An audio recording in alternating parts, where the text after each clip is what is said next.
আসন্ন কলাফে ভিনিসিয়াসকে জাতীয় দলে ডাকবে না কার্লো আনচেলত্তি।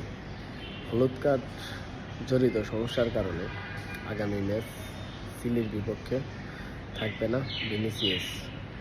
বলিভিয়ার বিপক্ষে হয়তো ভিনিসিয়াসকে দেখা যাবে সেই পুরনো রূপে।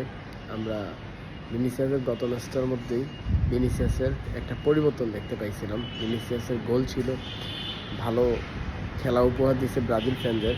যেই হতাশা ছিল আমাদের যে জাতীয় দল আসলে ভিনিসিয়াস ভালো কিছু করতে পারে না, সেটা আমরা কিছুটা পরিবর্তন দেখতে পারছি কার্লো আনচেলত্তির আন্ডারে।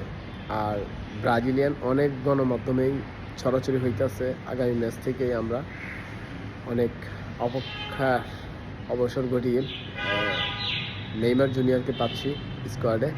আর আগামী 26 তারিখ কার্লো আনচেলত্তি স্কোয়াড ঘোষণা করবে। আমরা আশা করছি যে এই স্কোয়াডের মধ্যে আমরা নেইমার জুনিয়রকে দেখতে পাবো চিলি এবং বলিভিয়ার বিপক্ষে।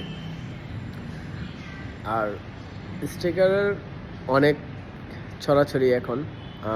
আমরা গত ম্যাচটা যদি দেখি তাহলে রিচার্লিসন ভালো একটা ফুটবল খেলতেছে এখন।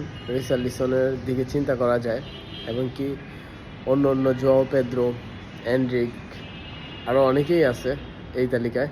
তাহলে আমরা স্ট্রাইকারের এখন কনফিউজ যে কাকে রাইখা কাকে খেলাবে।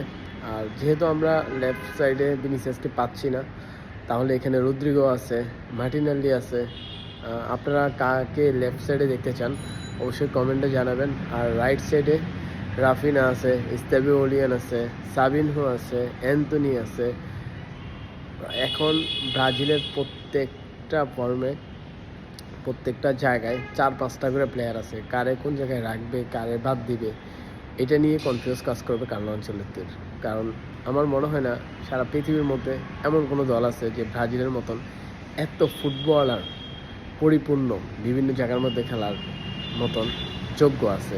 যাই হোক, আমরা 2022 সালেও আমাদের যে বেঞ্চ টিমের যে গরমটা ছিল সেটা আসলে ঠিক রাখতে পারে নাই টিতে।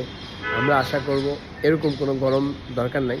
আমাদের কন্টিনিউ যে খেলাটা, ব্রাজিলের ছন্দময় ফুটবলটা আমাদেরকে উপহার দিলে আমরা খুশি। আমরা আশা করতেছি যে আগামী ম্যাচটা আমাদের জন্য অনেক ভালো একটা ম্যাচ হইতে যেতেছে। আমরা অনেককেই পাচ্ছি এই স্কোয়াডের মধ্যে। সো আমরা আশা করবি ব্রাজিল এই বলিভিয়া চিলির বিপক্ষে ভালো একটা ম্যাচ উপহার দেবে।